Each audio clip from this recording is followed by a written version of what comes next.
We zijn hier vandaag met de kandidaten van Miss Limburg op citytrip in Hasselt. We zijn begonnen in het modemuseum.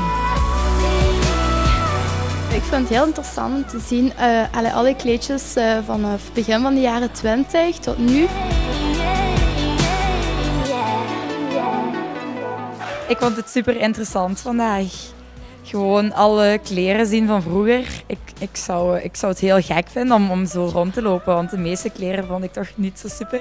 Maar er waren ook heel veel mooie kleren bij. Welk kleedje vond je het speciaalst? Met parachutekleed, want als een parachute neerstortte, dan vluchtten de vrouwen die gingen trouwen erheen om daar een trouwkleed van te maken. En het is ook wel een heel mooi kleedje.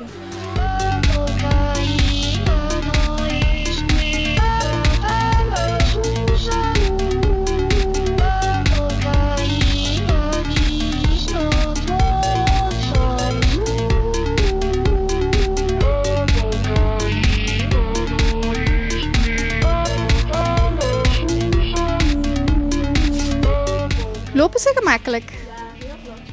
Ik vind ze echt wel heel mooi. Ja. Marlies, geef jij veel geld uit aan schoenen? Ja, toch wel heerlijk. Mijn hele schoenkast staat bijna vol. Vind jij mode ook belangrijk voor een mis, dat hij daar een beetje van op de hoogte moet zijn en dergelijke?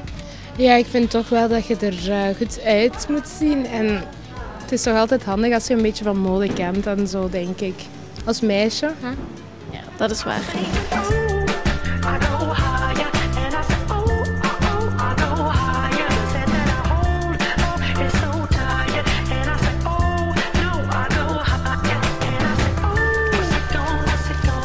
Welkom in Hasselt. Jullie zijn al even hier vandaag, denk ik.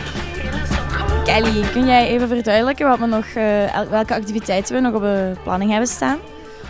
Volgende week hebben we voornamelijk nog de Vespa-tour opstaan. We gaan nog verschillende activiteiten doen. We gaan ook nog op vakantie. We hebben nog verschillende mediatrainingen en zo op programma staan. Nog heel veel. Naar wat kijk je zo het meeste uit?